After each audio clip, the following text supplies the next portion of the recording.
I want you to imagine this for a second. Like, really put yourself in this specific scenario. Okay, with you. Close your eyes. You are a 10-year-old kid. It is the very beginning of your summer. Best feeling in the world, right? Right. But the air is thick, the crickets are chirping, and you are traveling cross-country with your grandpa and your cousin, and you're in this cramped, rattling RV that, honestly, it probably smells a little bit like mothballs and stale coffee. Oh, I can picture that exact smell. Yeah, exactly. So, by all metrics, this is shaping up to be the absolute most boring summer vacation. Just brutal for a 10-year-old. Completely. So you're wandering through the woods at night, kicking up dirt, swatting away mosquitoes, and you're just wishing you were literally somewhere else. Naturally. But then you look up, and a shooting star streaks across the dark canopy sky. Oh? Only as you watch it, it doesn't just pass by and fade into the horizon. It actually changes trajectory. Wait, like it steers? Yes, it violently pivots, emerges from the sky, just blazing white hot, and it crashes into the earth literally a few feet in front of you. Oh, wow. So the ground shakes, the trees splinter, Yeah. and you just feel that sheer heat of the impact washing over you. Exactly. You walk up to the edge of this smoking, glowing crater. The dust is clearing, and sitting right there in the center is this metallic extraterrestrial pod. Like something straight out of a comic book. Dude out of a comic. It hisses, it opens up, and bathed in this eerie green light is an incredible,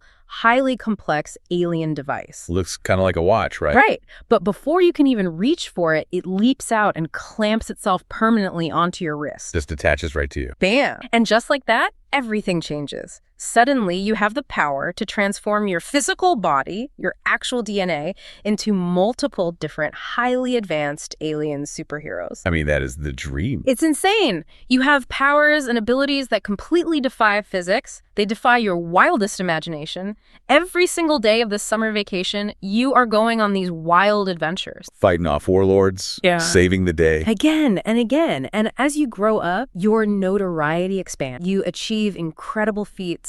You eventually become this intergalactic hero. Right, a figure known to the entire universe. Literal, universal superhero superstar. And you achieve all of this before you even technically reach adulthood. Yeah. It sounds like the absolute best life possible, doesn't it? Oh, absolutely. I mean, it is the ultimate childhood power fantasy. It's the classic hero's journey, just perfectly encapsulated in a single piece of science fiction hardware. And it is. For that one specific kid, it is amazing. But what if you're not that? Right. What if you're anyone else? Exactly. What if you were literally anyone else in that vast expanse? Okay, let's unpack this, because today, for this deep dive, we are ripping up that golden ticket. We really are. We are diving into this beloved sci-fi universe, the world of Ben 10, and we are completely flipping the script. Taking a totally different angle. Yeah. We are not looking at the lore from the perspective of the chosen hero with the magic wand. We are looking at it from the perspective of an average, everyday, ordinary citizen. Someone who is just trying to pay their rent. Exactly. Just keep their family safe and maybe survive the week. And, you know, when you make that perspective shift, when you truly look at the mechanics of this universe from the ground up,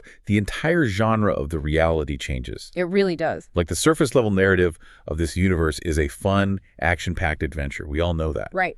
But the underlying world build, the biological realities, the galactic politics, the sheer scale of the threats, it reveals something else entirely. It reveals a terrifying dystopian hellscape. I mean, when you strip away the plot armor of the main character, you find a universe defined by existential threats. Constant. Hyperlethal biology, unhinged, galaxy-spanning empires, and actual incomprehensible cosmic horror. It's just wild. It is an environment where mere survival is, frankly, a statistical anomaly. And that is exactly our mission for today's deep dive. We are going to examine the sheer evolutionary nightmare of the alien ecosystems out there.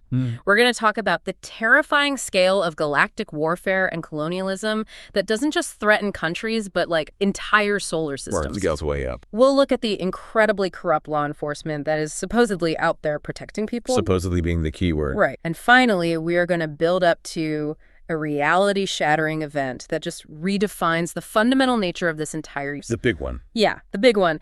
We are going to go through every layer of why living in this universe is an absolute unmitigated nightmare. It's really a profound exercise in understanding the unintended consequences of world building. Definitely. And I invite you, the listener, to really consider the fragility of your own existence as we go through this. Yeah, put yourself in their shoes. We're going to encounter plenty of those aha moments about how science fiction writers, when they constantly escalate the stake to challenge a powerful godlike hero. Right. Exactly. They often accidentally create the ultimate horror story for the background characters. For sure.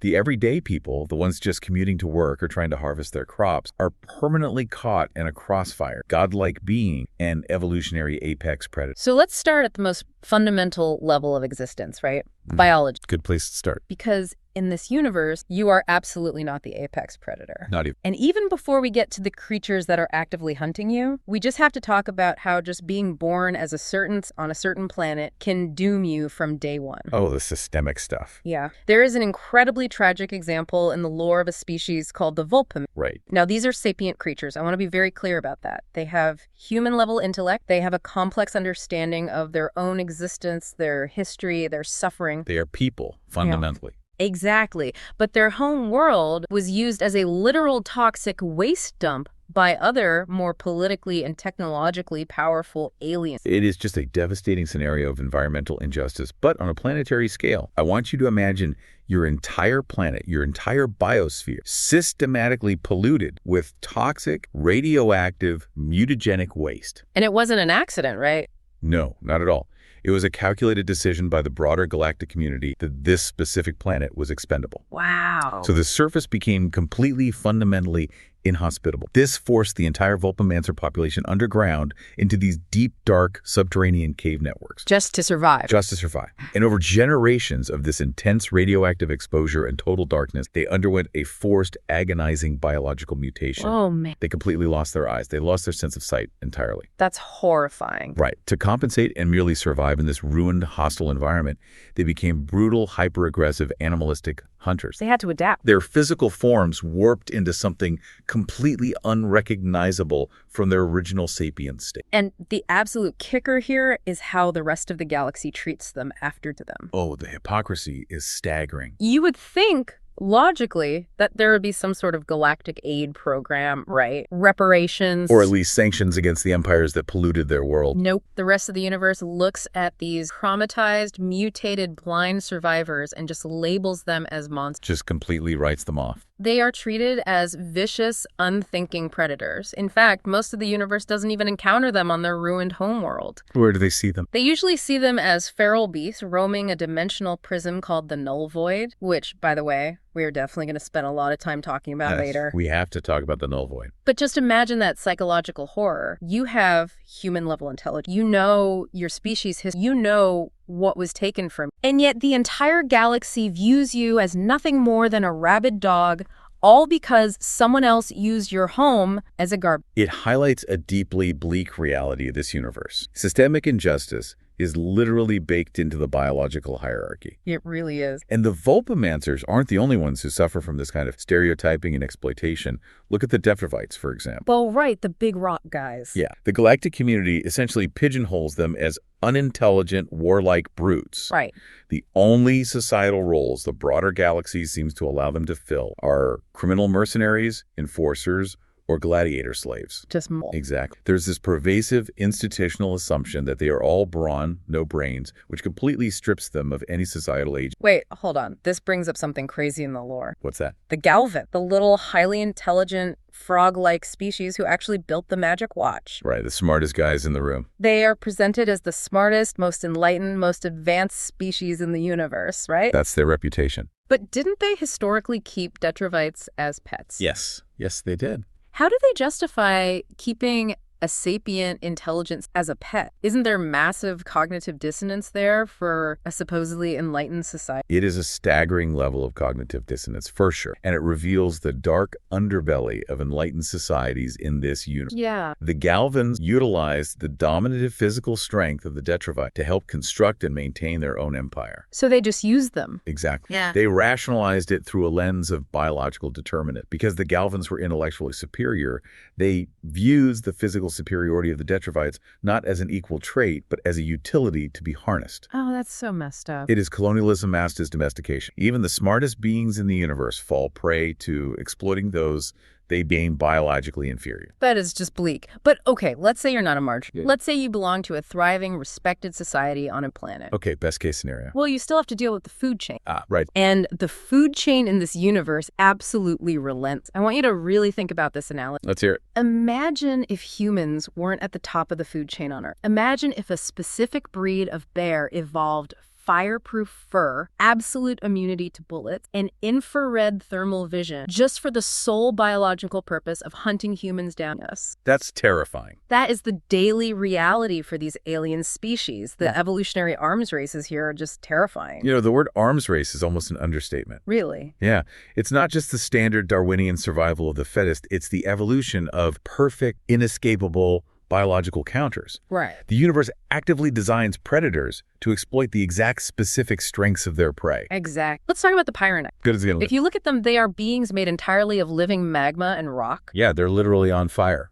They live on a molten star planet. They literally shoot fire from their hands. You'd think they are completely untouchable. I mean, who is going to eat walking lava? You would think nobody. But nature found a way. Enter the crab dozers. Oh, the crab dozers. These are massive, terrifying arthropod behemoth covered in an incredibly thick, rock-like hide. And their hunting methodology is insane. Tell them where they live. They spend most of their life cycle in orbit, floating in space around the pyrenite homeworld. As waiting. When they get hungry, they literally crash down onto the molten surface like living meteorites. Wow. They are completely 100% immune to the scorching, molten temperatures of the planet and completely immune to the pyrenite fire. So their fire does nothing. Nothing. Their entire evolutionary purpose is to drop from the sky, snuff out pyrenites, and eat them alive. You literally cannot fight back against something that evolved specifically to be completely immune to your only method of defense. It's the sheer inevitability of it that makes it so terrifying. Yeah. Your greatest strength is entirely nullified by your natural predator,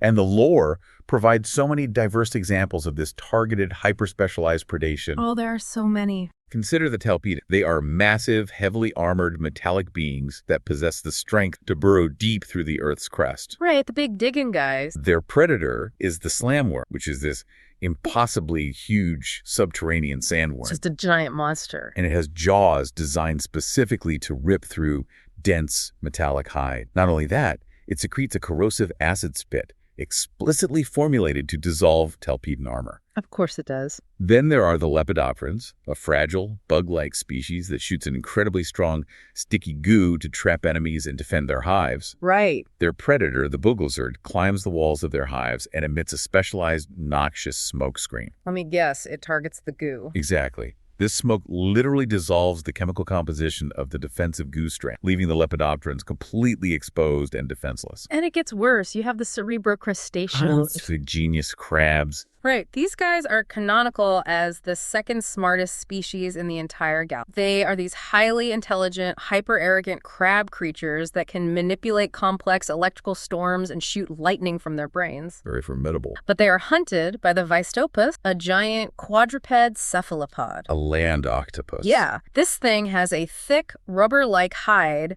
specifically evolved to completely ground and resist high-voltage electrical attacks. So the lightning just bounces off. Completely useless, and it has limbs strong enough to just snatch these genius crabs and crack their dense shells open like walnut. Wow. Think about the existential dread of that. It doesn't matter if you are the second smartest being in the galaxy, capable of complex quantum. If a giant rubber octopus wants to eat, your math cannot save you. The biological determinism is entirely inescapable. You just cannot outsmart your biological counter. No way.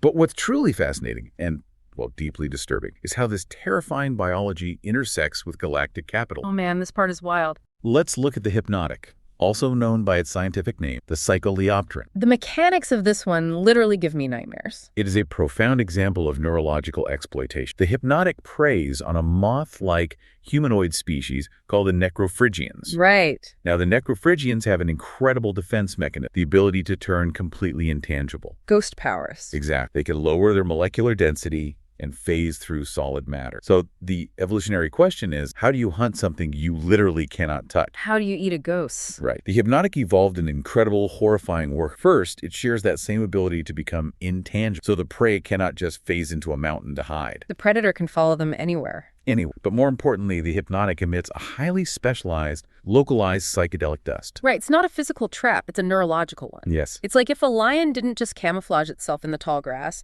but actually emitted a localized Wi-Fi signal that completely hijacked a gazelle's nervous, That's a great way to put it. making the gazelle actively want to be eaten. When the necrophrygian breathes in this dust, combined with a particular frequency of the hypnotic's wing beat, it physically hijacks their brain receptors. That's terrifying. It forces the victim into a state of intense, inescapable, forced euphoria. The prey becomes completely helpless, paralyzed by this overwhelming, artificial pleasure, while the hypnotic casually floats over and devours them alive. It is paralyzing its prey with biological bliss. Yeah. It removes the prey's will to survive by overriding their reality with a hallucinogenic high. Right. It is an incredibly dark concept. So dark. But the truly grim reality, the actual tragedy of this specific predator, is what the broader galactic community does to it. Right. The hypnotic is actually an endangered species pushed to the absolute brink of total extinction. Wait, really? Why? Are they being out-hunted? No, it's not because they are outcompeted in the wild. Why are they dying out?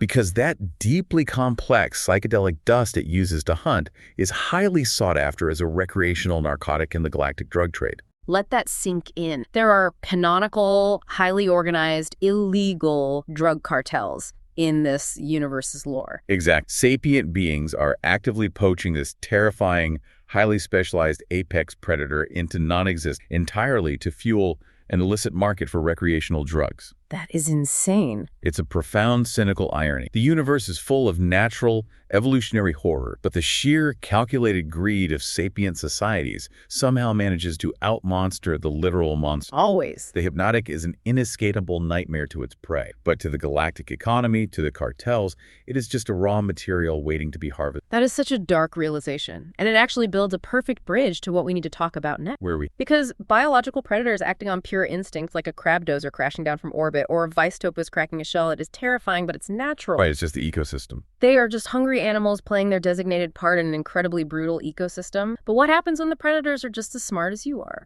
Oh, that's when things get truly malicious. Exactly. What happens when they hunt you not just out of a biological need for calories, but out of malice? When they use high-level intelligence to systematically, deliberately exploit you? That brings us to the concept of the sapient threat and systemic exploitation. To explore this, we have to look at the inner, often referred to in the galactic community as the inner. The spooky zone. Yes, the spooky zone. This is universally regarded as the horror sector of the galaxy. It is a collection of planets orbiting a dark star, hosting the most disturbing, macabre life forms imaginable. Creatures resembling our classic horror trope, mummies, werewolves, Frankenstein's monsters. Yeah. The everyday citizens of the Anir system have it so incredibly rough. So rough. They live in these dark, horror-based ecosystems under the despotic rule of an ectoneurite named Z-Scare. And he is just awful. He is essentially a sadistic, megalomaniacal ghost alien completely bent on universal domination. But the craziest part about the Anir system isn't even their evil overlords. No, it's the intense, localized xenophobia. Because they evolved in these perpetually dark, terrifying ecosystems, and because they have very little positive contact with the outside galaxy, the everyday citizens of this system are completely isolated and profoundly traumatized. Right. When they actually encounter humans or standard aliens,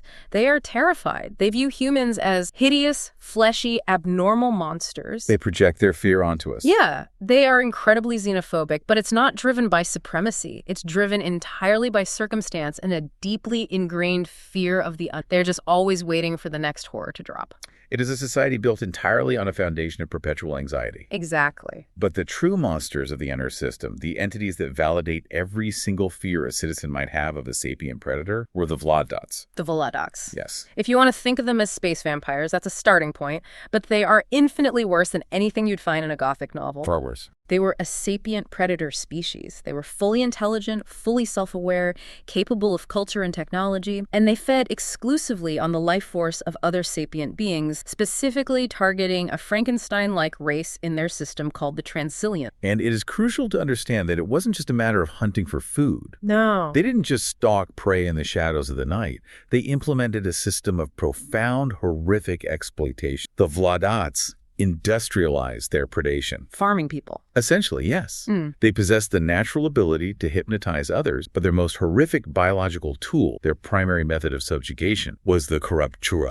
The Crypturas. These were physical, flying, bat-like parasites that a Vladat could physically generate and spit out of their mouths. So gross. Very. The Corruptura would fly through the air, latch directly onto the forehead of a victim, and completely hijack their central nervous system and motor. Okay, I need to stop and highlight this because this is the specific mechanic that genuinely gives me the creeps more talked about. It is uniquely disturbing. When a Corruptura attaches, you do not go to sleep. You do not lose consciousness. Your mind does not go blank. You're still there. You are fully awake. You are fully aware of your surroundings, completely conscious as your own body is hijacked by an external. You become a total unwilling passenger in your own flesh. Terrifying. You are a slave to the Vladat's verbal commands, trapped inside your own screaming mind while your body is used to build their monuments, clean their castles, or simply walk itself into the slaughterhouse to be consumed. Yeah. It's like locked-in syndrome, but your body is actively being forced to commit or endure atrocities. It is the absolute ultimate violation of bodily and mental autonomy. Right. And you have a front row seat to your own subjugation. Exactly.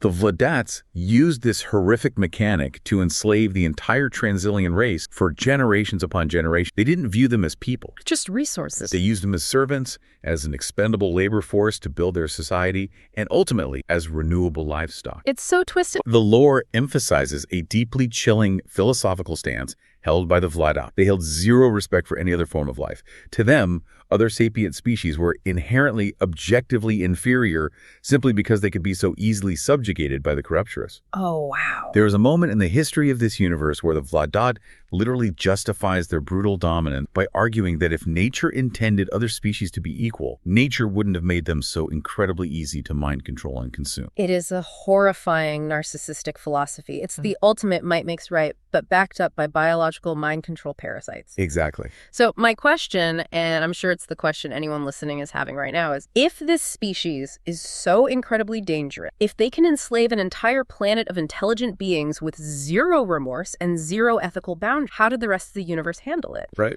How do you negotiate a peace treaty with a species that only views you as food and manual labor? Well, the grim reality is that you don't negotiate. Not at all. The resolution to the Vladat threat is one of the absolute darkest chapters in this universe's history. The Transillians eventually, miraculously, managed to mount a massive revolt. Okay, good for them. With the desperate help of other species within the Anu system, they utilized the ambient energy of Pyron, that magma species we discussed earlier, to exploit the Vladat's one major biological weakness, Which is? Extreme solar radiation, like sunlight for a vampire. Oh, nice. And when the Transillians gained the upper hand, they didn't just push the Vladats back. They didn't establish a demilitarized zone, and they didn't build a prison for them. The entire Vladat species was systematically eradicated. Wait, what? They were driven to absolute intentional extinction. Wait, they wiped out an entire sapient race? They committed genocide? Yes, that is the stark, unvarnished truth of the lore. That is heavy. The atrocities committed by the Vladats were deemed so severe, and the ongoing biological threat they posed with their Corrupturas was so immense that the rest of the species in that system determined they were fundamentally too dangerous to be allowed to exist. So they just wiped them out. There was no rehabilitation possible in their eyes. It is a chilling, brutal survival tactic. The universe had to commit an act of total,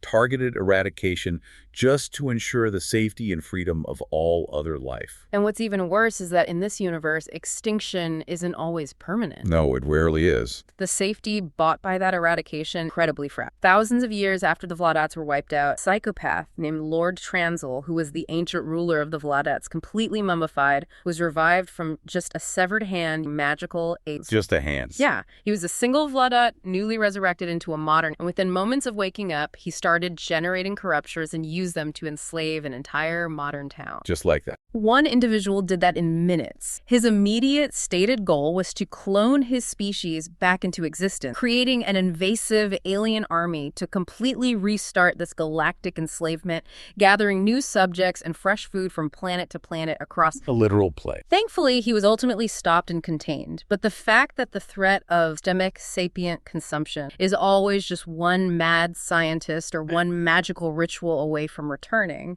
it's just incredibly aberrant. It underscores a persistent, terrifying theme of this reality. The past is never truly buried, and the worst threats are the ones capable of complex, malicious, long-term planning. Okay, let's unpack this even further, because here's where it gets really interesting. Let's do it. If a single species like the Vladats can enslave an entire planet, what happens when it decides to scale that ambition up to a cosmos? Oh, the empires. What happens when you apply that level of malice, supremacy, and intelligence to galactic geopolitics? That takes us into the realm of colonialism on a cause. The lore goes incredibly hard into how galactic empires function. And spoiler alert for anyone hoping for a Star Trek-style federation, it is not diplomatic. It is decidedly so. We, as humans, often think of colonialism and imperialism as historical concepts, or at the very least, bounded by the physical geography and resources of our single planet. right, earthbound. But the world building here portrays a universe where colonialism is an active, ongoing, and seemingly insurmountable threat operating on a massive cosmic scale. It's everywhere. Entire solar systems, billions of lives are subjected to sudden conquest, brutal subjugation, and casual extermination.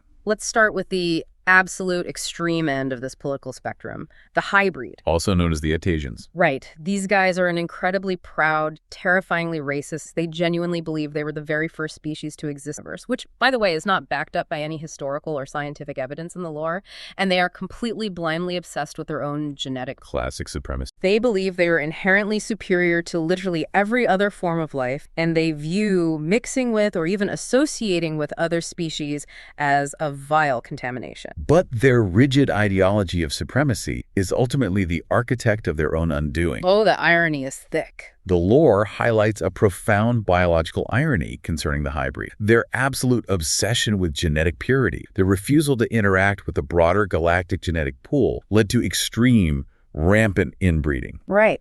And the mechanics of this inbreeding depression are severe. Their lack of genetic diversity over millennia resulted in deteriorating immune systems, physically decaying bodies, rampant hereditary disease, and ultimately complete and total sterility. Wow. The entire species is rapidly dying out. The current generation is the final generation. So you have an ultra-powerful, highly advanced species that realizes they are dying. What is their logical conclusion? Well, you'd think they'd ask for help.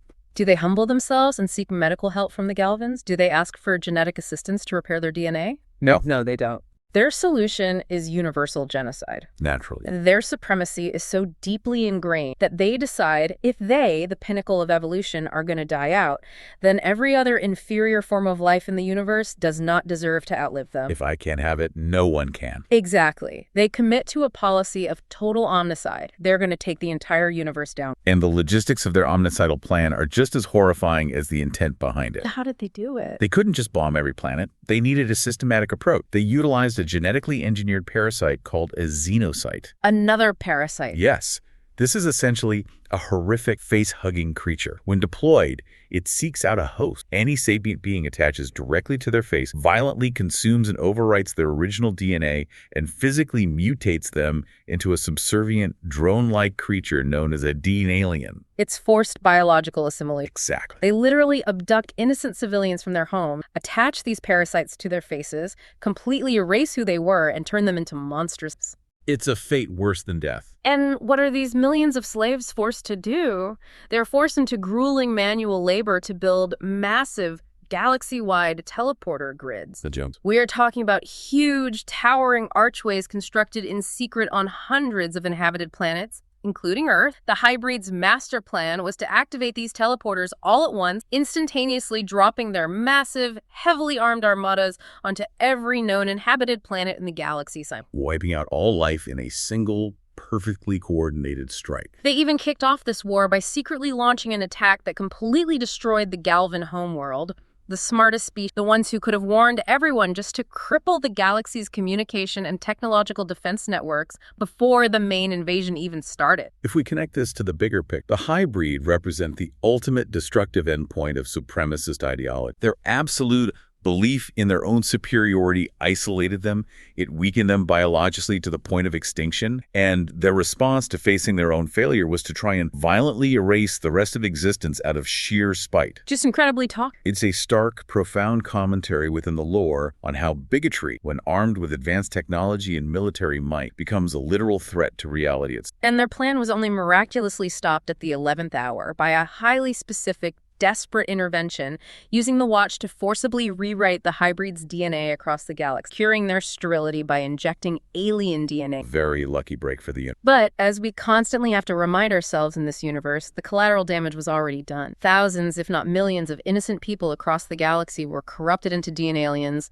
enslaved, and killed in the crossfire. The trauma remains. The trauma doesn't vanish just because the big ship stops shooting. But hey, maybe think, okay, that was an extreme cult-like species driven by a biological ticking clock. They're an outlier. Fine. Let's look at a more standard, everyday galactic empire. The Incursion Empire. Ah, the Incursions. Yeah. They represent a completely different yet equally terrifying brand of imperialism. The lore describes them as a nomadic, traveling, conquering nation. Nomadic. So they don't have a planet. No. Their original home planet was completely destroyed by their own millennia-long, incredibly violent civil war. Consequently, their entire culture, their entire societal frame has become fundamentally devoted to endless war, expansion, and plundering. Wow. To put it in relatable terms, they are an empire of spacefaring amphibians, essentially. They are space frog fascists. Space frog fascists. I absolutely love that phrasing. But when you look at the mechanics of how they operate, it is genuinely terrifying. It really is. They are a massive, uncountable armada of warships that just roams the galaxy looking for planets to conquer and strip mine. They don't even have a home base or a capital planet. Right. Everyone lives on the ships. Their entire society, civilians, children, politicians, lives on these massive, heavily shielded warships. They actively love encountering resistance on the planets they in because it gives them an excuse to fight, test their weapon, and cause max. They just want an excuse. Exact. They utilize society-wide mind control on their own souls to ensure absolute loyalty. They breed giant, uncontrollable mutant behemoths called Toku stars just to drop them onto planets to ravage cities. And because their entire population is mobilized, they have an endless, unending supply of military reinforcements. And their technological terror is completely unparalleled in standard galactic warfare. Tell them about the big gun. World building specifically details their ultimate weapon, the Conquest Ray. It is a massive cannon mounted on their flagship, capable of instantly destroying an entire planet from vast distance. Like the Death Star. It is functionally a Death Star, fully operational and constantly moving. And they don't just use it as an empty political threat, they use it casually. Very casual. There's a deeply chilling moment in the lore where the Emperor of the Incursions, Emperor Milius, is trying to make a point during a tense host. Irritated, he wants to show he's serious and not to be trifling. So what does he do? So, to demonstrate his power, he casually aims the Conquest Ray and completely obliterates Pluto. Just blows up Pluto. Just completely vaporizes a celestial body in our solar system because he was annoyed and icon. And what's wild is that the lore hints that this casual act of destruction might have wiped out an indigenous hidden Plutonian species, which sparks a massive insurrection later on. And get this, it is customary in their culture that whenever a new emperor or empress is officially crowned, they celebrate by destroying a random planet in their honor. Wow. That is the level of casual cosmic cruelty and absolute disregard for life we're talking. It creates a universe fundamentally governed by fear and overwhelming force. When the Incursion Armada sets its sights on a solar system, the response from the inhabitants isn't diplomatic outreach. Yeah. It is immediate, absolute, chaotic panic. Mm-hmm. When the incursions simply threatened Earth, the hidden alien refugee population living underground in secret cities immediately triggered a mass, desperate evacuation. They didn't even try to fight. They abandoned their homes instantly because they knew that facing the Incursion Armada was an absolute, unquestionable death sentence. Which perfectly leads us to the ultimate warlord, the guy who operates independently and makes even the mighty Incursion Empire look like a bunch of amateurs, Vilgax. All Vilgax. Vilgax is a massive, cybernetically enhanced warlord who has been brutally conquering planets since at least the 1770s. He is feared throughout the entire galaxy, and his name is essentially a bogeyman for alien children. For good reason. Why? Because he is completely, single-mindedly obsessed with attaining the Omnitrix, the magic watch, so he can reverse engineer it and build an unstoppable, ever-adapting alien army to rule the universe. Vilgax embodies the relentless, physically unkillable nature of the threats an average citizen faces in this universe. He just won't die. His history is a long, bloody litany of devastation. To understand his cruelty, look at his interaction with the planet Petropia. Oh, sad. He hired mercenaries to infiltrate the planet and steal a sacred planetary stabilizing crystal. Once he had it, he weaponized the crystal's power to shatter the entire planet of Petropia into dust, driving the indigenous crystalline species fundamentally to extinction. And why did he do it? not for resource. Simply because the planet's defenders refused to unconditionally surrender to his rule. He destroyed a world as an example. And the most terrifying part is that you literally cannot get rid of You really can't. The lore lists his physical survival feats, and it reads like a slapstick. But from a civilian perspective, pure horror. He was strapped directly to a massive nuclear bomb that exploded point. Survived it. He survived. He was caught in the epicenter of a massive space station explosion that vaporized the ship. Still survived. He survived, spending time in a specialized healing tank to rebuild his shattered body into an even more massive, heavily armored cybernetic. He was trapped in the null void dimension, physically fought his way to the top of the food chain, was beaten by a giant kaiju, thrown out of an airlock into the freezing vacuum of space, and he just kept coming back. It's absurd. He went on a galactic tour, conquered 10 different champion worlds, physically absorbed the unique powers of their greatest defenders, and at one point acquired a time travel device with the intent to wipe out infinite alternate time. So ambitious. He is an unkillable, unstoppable warlord juggernaut who will casually destroy your world just to get his hands on a piece of technology. And this raises a highly important question for you, the listener. If you are a normal person in this universe, with all these planet-destroying empires, the hybrids' biological omnicide, the incursions' Death Stars casually blowing up moons, and unkillable warlords like Vilgax roaming around freely, you would naturally assume something. You would assume there's a robust, highly regulated, incredibly powerful space police force keeping the everyday citizen safe. There has to be a thin blue line in space. Right. You'd think, okay, things are bad, but surely someone is protecting us. Well, let me introduce you to the plumbers. The plumbers? That is the actual name of the intergalactic law enforcement. And according to the mechanics of this universe, they are catastrophically flawed, deeply bureaucratic, and massive corrupt. The systemic failure of law enforcement in this universe is perhaps one of the most insidious threats to a normal citizen because it strips away your final illusion of a safety net. Yeah, you're truly on your own. The lore highlights several incredibly egregious examples of this corruption. There is a canonical rogue Black Ops plumber faction led by a sociopathic leader who was actively kidnapping alien children and brutally experimenting on them for years. Kids. And seemingly, the broader plumber organization either had absolutely no idea this was happening under their nose or they intentionally turned a blind eye. There are numerous documented instances of extortion rings and black market smuggling being run directly by active duty plumbers. Wait. But the absolute worst thing the plumbers do, the thing that shows how fundamentally broken their system is how they handle their justice. Oh, you mean the null void? Specifically their use of the null void. We briefly mentioned it earlier with the Voltamancers. Let's really look at what's... Okay. The null void is an extra-dimensional pocket universe. It was originally created by the Galvans, again, smart guys, house the absolute worst, most impossibly irredeemable cosmic criminal. Think of it as a spatial Alcatraz. A literal prison. It is an incredibly inhospitable, chaotic dimension full of floating asteroid field, unpredictable gravity storm, a perpetually red sky, and it is absolutely swarming with monstrous, hostile, hyperlethal wildlife. It is, for all intents and purposes, an extra-dimensional black site, a place where the laws of the universe and the laws of universal rights simply do not apply. Zero rules. And the plumbers use this dimension with an alarming draconian casualness. Yeah. The lore describes how criminals, sometimes even minor nonviolent offenders, are simply dumped into this chaotic dimension. It's nothing. There is seemingly no structured trial, no due process, no legal representation, and absolutely no hope of parole or a sentence ending.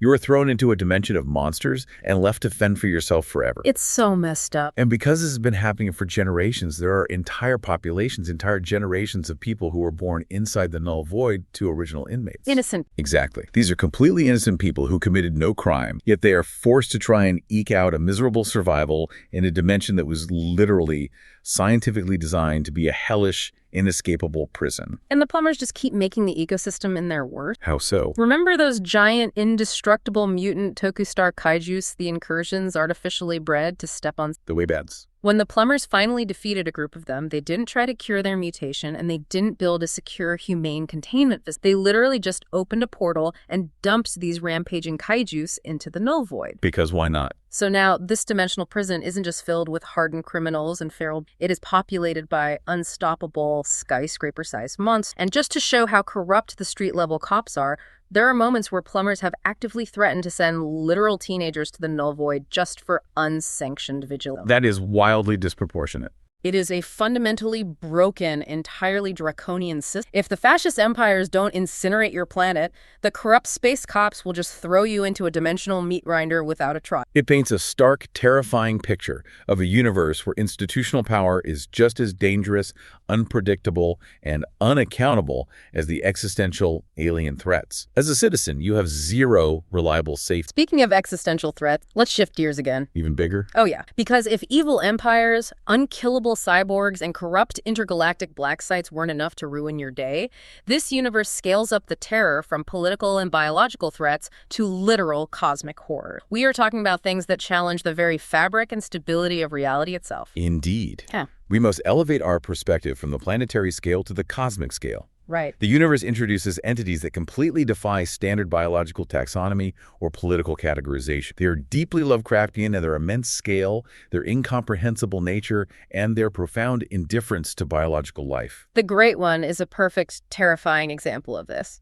Oh, the tick. The Great One is described as a monstrous cosmic tick. It is an entity the size of a continent floating through space. It doesn't have a political agenda. It doesn't want to rule your planet or enslave you. It doesn't even know you exist. It's just hungry. It just travels through the cold void, lands on a populated planet like a massive apocalyptic meteorite, burrows deep through the tectonic plates into the crust, and begins to siphon the thermal and kinetic energy directly from the planet's core. Wow. It sits there, feeding, until the planetary core completely destabilizes. The entire planet explodes into dust, and the Great One simply rides the shockwave of the explosion, protected in a dense stone shell, drifting to the next planet to start the cycle again. It's basically a natural disaster, but alive. It literally destroyed Arborea, an incredibly peaceful, pacifist planet, exterminating its billions of inhabitants without a second thought. Yeah. And the most chilling psychological detail in the lore is how normal people react to it. Entire cults have formed around this cosmic parasite.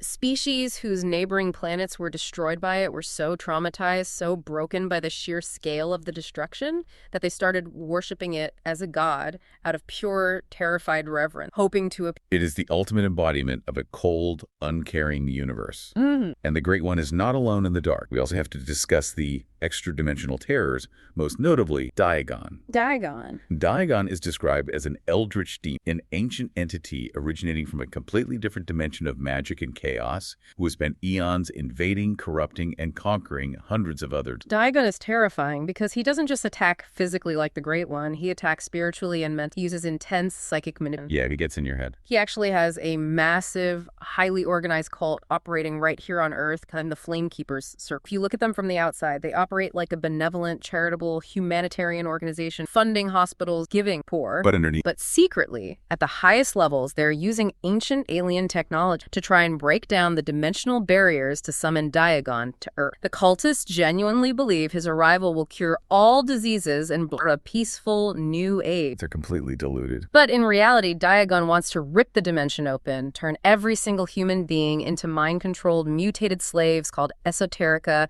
and rule the dimension as a tyrannical god. He is an invulnerable, demonic entity waiting just millimeters beyond the veil of our reality, constantly whispering into the minds of susceptibles. And this brings us to a crucial distinction. While Diagon demands to be worshipped and claims the title of a god, there are beings in this universe for whom that title is entirely scientifically accurate. The big guns. The Celestial Sapiens. Okay, the mechanics of the Celestial Sapiens are absolutely wild. They are cosmic beings born in a place called the Forge of Creation, which exists completely outside the normal multiverse, shielded by chronal barriers. Right. They possess the ultimate, absolute power. They can rewrite all of reality with a single, literal thought. They can change the fundamental laws of physics, they can alter the timeline of history, they can create galaxies, or they can erase the entire existence of the universe instantly. They are, by every definition of the word, omnipotent. However, the world building implements a deeply fascinating psychological restriction on this absolute power. Thank goodness. To prevent a celestial sapien from simply destroying or reshaping reality on a fleeting whim or bad mood, they possess a fiercely divided consciousness. Like split personalities. Exactly. A celestial sapien can only take an action in any action, even moving their arm if the distinct personalities within his mind unanimously agree to do so. Inside their minds, there is the voice of profound empathy and love, the voice of cold apathy and rage, and the voice of logic and reason. These personalities spend eons locked in intense, endless internal deliberation, constantly arguing over the microscopic minutiae of existence. So they just argue forever. Because of this gridlock, despite having infinite power, celestial sapiens are largely immobilized, standing perfectly still in the cause, paralyzed by their own internal bureaucracy. It's incredible. The only thing keeping the multiverse safe from these gods is that they literally cannot agree on what to do with us. Pretty much. But of course, because this universe is a nightmare, someone figures out a terrifying loophole. Egregore. The villain, Egregore, an artificial mutant who has the ability to physically absorb the powers and life force of other beings, formulates a plan that is chilling in its cold, calculated logic. He seeks out the Forge of Creation to find an infant celestial. An infant? Why an infant? Because a newborn doesn't have those internal voices developed yet.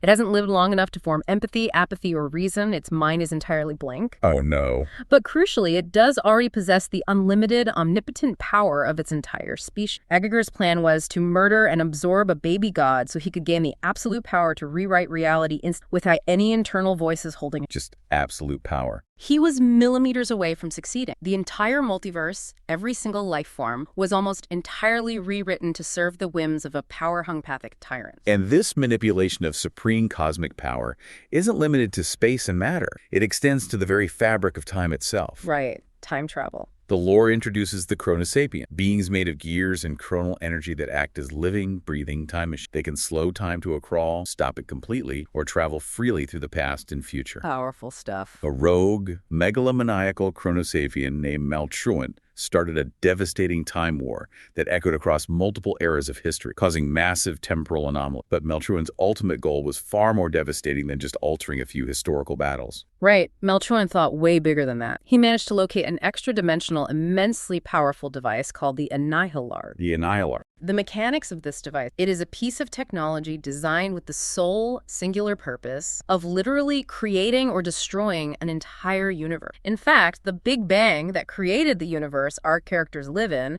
was actually caused by an Annihilar detonating eon. It's a universe bomb. Maltruant's plan was to travel back in time, navigate to the exact moment before the Big Bang, and alter the original Annihilar's detonation so that the resulting universe would be fundamentally created in his image. To make himself God. He wanted to entirely erase all of existing history, every civilization, every life form, every memory, just to make himself the supreme, unchallenged architect of a brand. This raises an important question, perhaps the most philosophically crucial one for our entire deep dive. What's that? If you are a citizen in this universe, how do you possibly live a normal life with this knowledge? How do you wake up, go to work, raise a family, or try to build a meaningful society, knowing that reality itself is incredibly terrifyingly fragile? You can't. You are living your life in a universe where the concepts of morality, legal systems, and personal survival are entirely moot against creatures who view existence as a literal blank canvas. An omnipotent god could have a fleeting, agreed-upon thought, or a rogue time traveler could push a button on a bomb, and your entire existence, your history, your entire species could be rewritten or instantly erased, and you wouldn't even have the capacity to know it happened. It's mind-bending. The psychological toll of that level of cosmic insignificance is unimaginable. You are profoundly permanent powerless. It is the absolute pinnacle of existential dread. You are just a speck of dust waiting for a god. Exactly. And hearing all of this, looking at the sheer scale of the terror from mind-controlling vampires to time-traveling universe bomb, you might be thinking to yourself, well, the galaxy is huge. Space is vast and terrifying. I'll just stay right here on Earth. Earth is a safe, boring backwater planet nobody in the cosmos cares about. They'd be very wrong. Oh, how incredibly wrong you are. Because according to the lore, Earth is undeniably, statistically, the absolute worst place to live in this entire universe. The world building, colorfully but accurately, describes Earth as the Detroit of the galaxy. Detroit of the... It is bizarre nexus, a cosmic magnet for every conceivable catastrophe we have discussed so far. And these apocalyptic events happen with terrifying, exhausting freak. If you are a normal human living on Earth, you are subjected to a constant, unrelenting barrage of world-ending events. The laundry list of terrors that happen quickly on Earth is just utterly absurd. I have to list some of these out just to show the sheer volume of chaos the average... Please do. Let's just start with the local homegrown threat. You have Dr. Animo, a completely insane human geneticist. He regularly breaks into museums, revives fossilized T-Rexes, mutates them, and rides them through downtown Washington, D.C., crushing cars and buildings. A normal Tuesday. Another time, he tried to mutate the global ant population into car-sized armored monsters to completely devour human civilization. And it's not just science gone wrong. There are literal, unexplained magical entities. There's an episode detailing literal zombie clown mutants running around a city, actively stealing people's life force souls, just actual magical zombie clowns. And a constant chaotic convergence of hard science fiction tropes, like genetic mutation with magical realism, like soul-stealing entity, creates an environment of total, paralyzing unpredictability for the populace. You can't prepare for it.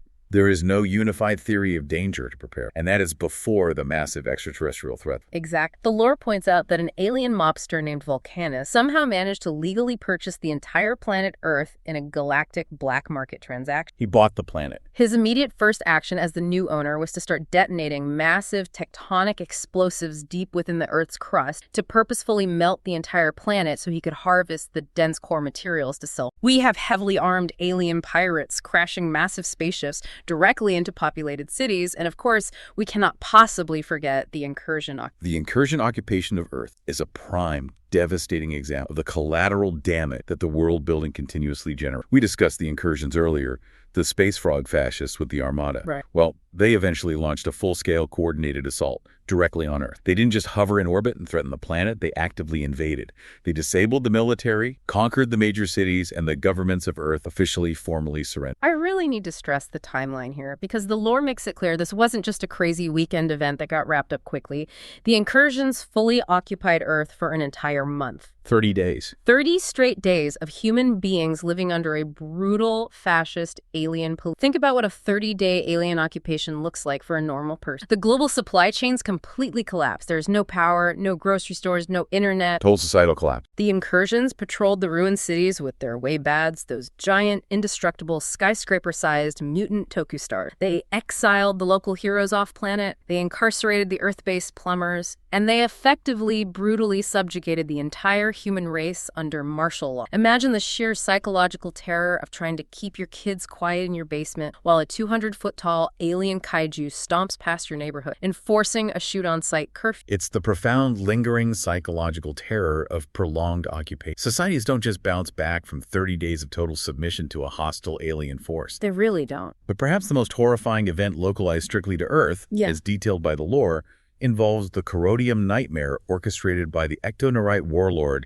Z-Scare. Oh man, the corrodium incident. Okay, let's break down the mechanics of this because it is pure body horror. It really is. So Z-Scare, that evil ghost alien who rules the horrors, decided that Earth was the perfect place to establish new dark, but he doesn't like humans. Not at all. His master plan involved mining massive quantities of a highly volatile, highly mutagenic alien mineral called corrodium. He launched it into space on a satellite and used a specialized projector to beam its raw radiation directly back down to envelop the entire planet Earth in a massive, dark energy bubble. The biological effect of direct corrodium exposure on humans is instantaneous and absolutely devastating. What does it do? It forcibly mutates any organic life it touches, instantly warping their DNA, expanding their muscle mass, and turning them into feral, mindless, obsidian-like zombies driven entirely by aggressive instinct. And here is the craziest part of the entire... He succeeded. He actually did it. The lore makes it explicitly clear that for a brief period of time, the energy beam hit the planet,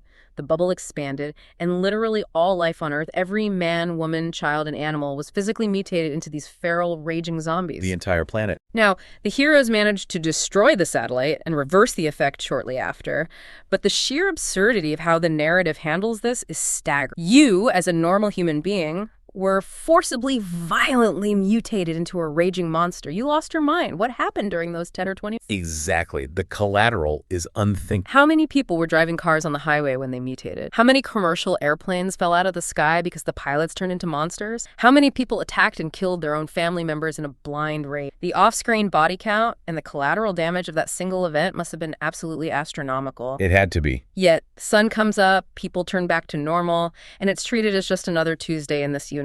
No trauma counseling, no global mourning, just moving on to the next disaster. This is the absolute crux of the world-building critique. Living on Earth in this universe is directly comparable to living in a city that gets struck by a Category 5 hurricane, a localized black hole, an alien invasion, and a global zombie apocalypse, every single week. Every week. The heroes might eventually win the fistfight, but the lore continually highlights the massive, unacknowledged collateral damage left in their wake. Apartment buildings are completely incinerated by magma. Innocent civilians are violently abducted and turned into aliens by the high breed. Entire city blocks are leveled by warlords trying to draw the hero out into the open. So much destruction. The human cost, the economic cost, the psychological cost is staggering, but it all happens quietly in the background. And because of all this constant apocalyptic alien activity, there is a very grounded, very human reaction. The lore brings up a group called the Forever Knights. Right, the Forever Knights. Now, this is an ancient, clandestine human organization originally founded back in the Middle Ages with the noble goal of fighting off that extra-dimensional demon, Diagon. But over centuries of operating in the shadows and dealing with the constant influx of alien threats, they splintered and radicalized. It is a fascinating look at how extreme xenophobia and the desire for purity manifest when humanity is pushed to the brink by an uncaring universe. The Forever Knights evolved into a highly militarized, radicalized, xenocidal human faction. Their ultimate stated goal became the complete and total extermination of all alien life on Earth, regardless of whether those aliens were peaceful refugees or hostile invaders. Just zero tolerance. They used stolen alien technology to hunt down non-human. They refused to acknowledge any extraterrestrial as an equal or as a person with rights. They responded to the chaotic, terrifying nature of the broader universe with an ideology of radical, violent, uncompromising xenophobia. It's a mirror to show how the trauma of this universe corrupts people. In a universe this relentlessly chaotic, you don't just have to constantly look up at the sky and fear the aliens. You have to look over your shoulder and fear the heavily armed, radicalized, hateful factions of who are perfectly willing to commit violent atrocities in the name of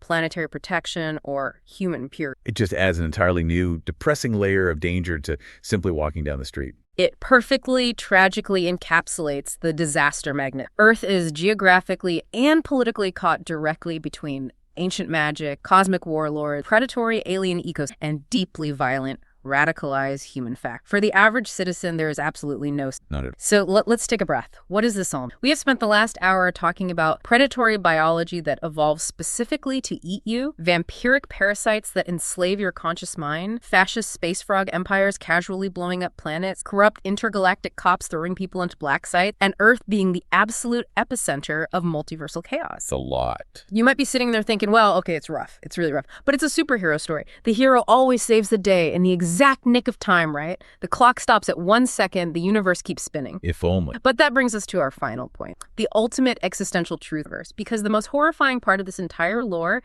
isn't a near miss. It's a direct, unavoidable hit. The clock didn't stop. The universe... This is the pivotal, arguably the absolute darkest moment highlighted in the entire scope of the lore. We spoke earlier of the Annihilarg, the extra-dimensional device explicitly capable of creating or completely destroying a universe. The universe bomb? We discussed how a rogue time traveler tried to use it to rewrite history and failed. Yeah. But the terrifying, inescapable truth is that eventually, in a separate incident, despite all the desperate heroics, all the battles, all the sacrifice, and the Annihilarg was fully detonated. It actually went off. Yes. A cosmic fail-safe device was activated during a battle. The countdown reached 0, and it did exactly precisely what it successfully erased the lore is absolutely unequivocal about the mechanics of this event. It is not ambiguous. The original universe and every single living being, planet, and star within it was fundamentally entirely erased from existence. Wow. It wasn't a psychic illusion. It wasn't a localized timeline shift. It was total, absolute, instantaneous annihilation. I really want you to grasp the scale of all those people living in constant fear of the incursion armada.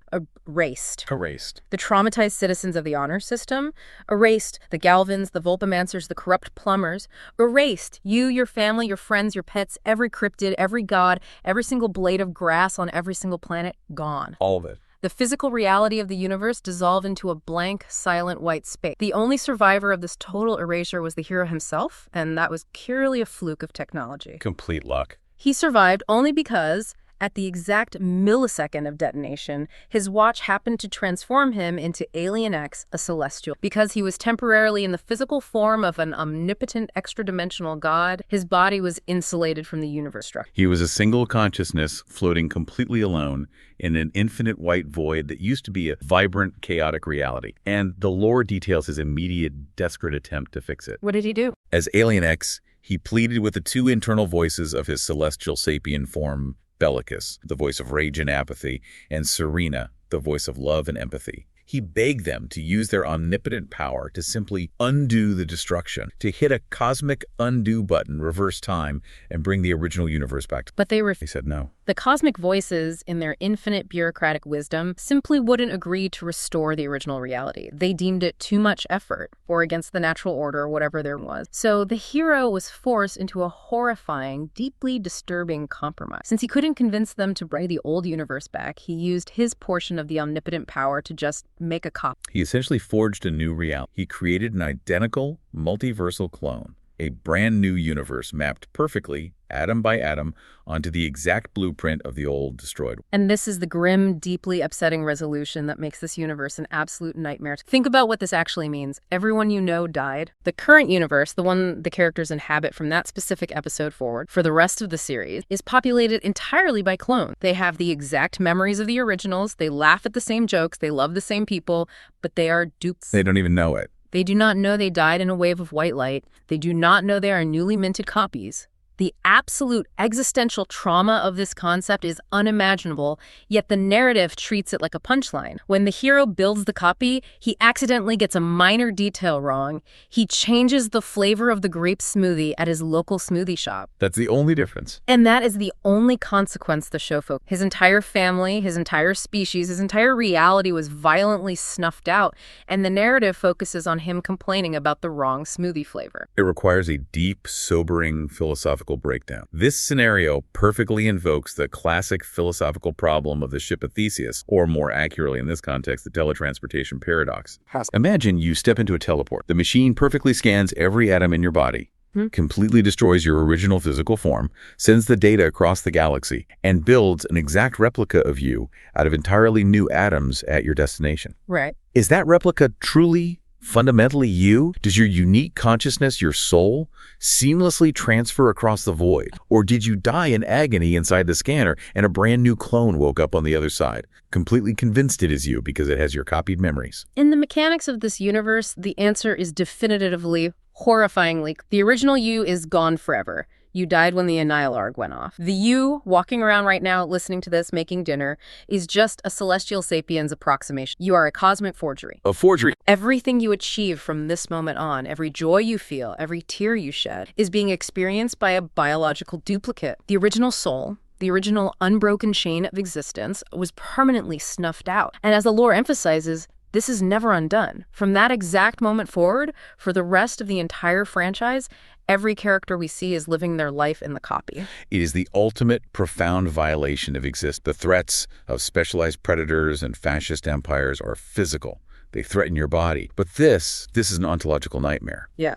The universe proved definitively that it is profoundly temporary, easily erased, and completely casually replaced. Your life, your struggles, your history are so monumentally insignificant that an alien god can delete it, forge your exact signature on a brand new reality, and you won't even possess the awareness to realize you are dead. Wow. We have really, truly been through it today. From start to finish, examining this lore has taken a beloved childhood power fantasy and systematically turned it into an absolute inescapable nightmare. It really has. Let's just briefly recap this journey. We started by looking at the sheer biological terror of this. You could be born a Vulpamancer, forced into agonizing mutation by tox, and then hunted as a monster by the poison. Tragic. Or you could fall prey to hyper-specialized beasts like the crabs who evolve absolute immunity to your only defense. Or the hypnotic that paralyzes you with a neurological psychedelic bliss while it eats you only for that terrifying predator to be poached to the brink of extinction to fuel the galactic drug trade. The layers of exploitation. Then we saw how sapient intelligence scales that terror up. The Vladats literally spitting mind control parasites onto your face so you are completely horrifyingly awake while they enslave your body, literal livestock, which led to a necessary but deeply horrifying galactic genocide just to stop breeding. It was brutal. We zoomed out to the cosmic scale empire, the hybrid trying to commit universal omnicide with face-hugging DNA erasers just because of their own genetic failure. The incursion empire casually obliterating Pluto with a mobile Death Star just to prove a point in an argument. Oh, and Vilgax. Vilgax surviving point-blank nuclear detonations and destroying entire planets that refuse to bow to him. All while the intergalactic police, the plumbers, are corrupt enough to throw innocent people into an extra-dimensional black site full of mutant kaijus without a shred of due process. And then there's Earth. And if you try to hide on Earth, you are dealing with magical zombie clowns, mutating ant armies, being forcibly turned into an obsidian zombie by a ghost alien, or surviving a 30-day brutal fascist occupation by giant space frogs, all while heavily armed, radicalized human factions plot your doom in the name of... And this brings us to the ultimate synthesis takeaway for you, the listener. What's the big take? This deep dive into the mechanics of this universe is a masterclass in the unintended, often dark consequences of world building. When creators construct a narrative specifically around challenging a godlike superhero, they must continuously, relentlessly escalate the threats to maintain any sense of tension. The stakes have to keep rising. The villains have to be stronger, the weapons have to be bigger, the stakes have to be higher. But in doing so, they accidentally construct a mechanical universe that is fundamentally entirely unlivable for everyone else. Right. The sheer scale required to challenge the hero renders the life of the average citizen utterly insignificant. It is brilliant, entirely unintentional horror story, perfectly hidden within the vibrant colors of a sci-fi adventure. It really is a masterpiece of accidental horror. Thank you so much for joining us on The Dive. We've spent the last hour stripping away the fun, flashy superhero tropes to reveal the heart of a universe filled with... It's been illuminating. And I want to leave you with one final, deeply unsettling thought to mull over as you go about your day. We just spent all this time terrified by the concept of a universe being destroyed by a cosmic bomb and perfectly seamlessly copied by a god without anyone noticing. The annihilation scenario. You're sitting there right now, listening to my voice, feeling completely secure in the continuity. But if the cosmic copy is truly flawlessly perfect, if your memories are completely intact, how can you be entirely 100% sure that didn't happen to our... Scary. Keep diving, everyone. We'll catch you next time.